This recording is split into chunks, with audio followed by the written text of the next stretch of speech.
क्या आपको पता है एलिमनी सिर्फ पत्नी ही नहीं, पति भी क्लेम कर सकता है। और कुछ मामलों में तो पत्नी को एलिमनी मिलते ही नहीं है। देखिए, आज के समय बहुत से मामलों में देखा जा रहा है कि पति अपनी पति को पढ़ाता है, लिखाता है, उसका खर्च उठाता है, कई बार खुद प्राइवेट जॉब करता है और अपनी पत्नी को आगे बढ़ाने में पूरा सपोर्ट करता है। कई बार पत्नी दूर रहकर पढ़ाई करती है, फिर उसे अच्छी नौकरी मिल जाती है, कभी कभी सरकारी नौकरी भी। लेकिन नौकरी लगने के बाद कई मामलों में देखा जाता है कि पत्नी अपने पति के साथ रहना नहीं चाहती, घर छोड़ देती है, अलग रहती है या किसी के साथ अफेयर में चली जाती है। तो कानून इन मामलों को हल्के में नहीं लेता। अगर पत्नी बेवजह घर छोड़ देती है, वैवाहिक संबंध नहीं निभाती या किसी और के साथ अफेयर में चली जाती है, तो पति के पास क्रूरता, निसर्सन, एडल्ट्री के आधार पर तलाक लेने का पूरा अधिकार होता है। लेकिन अब बात आती है एलिमनी की। बहुत लोगों को लगता है कि पत्नी को तो एलिमनी मिलती ही है, लेकिन यह बात पूरी तरीके से गलत है।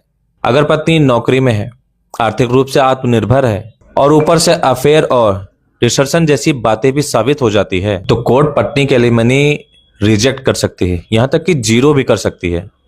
एलिमनी कोई ऑटोमेटिक हक नहीं है या कोर्ट का विवेकाधिकार है।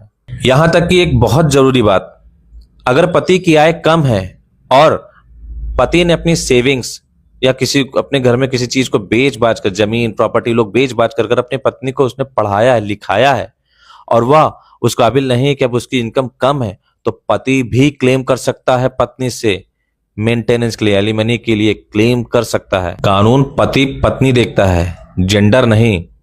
हिंदू मैरिज एक्ट 24 और 25 में स्पष्ट रूप से लिखा हुआ है कि spouse had the right to claim the alimony. कहीं भी ये नहीं लिखा है कि केवल ये पत्नी को ही अधिकार है। और हाँ, सिर्फ घर छोड़ने पे या अफेयर करने पे कोई आपराधिक सजा नहीं मिलती है, लेकिन इसके कानूनी परिणाम जरूर होते हैं। याद रखिए, एलिमनी बदले के लिए नहीं, जरूरत के लिए मिलती है।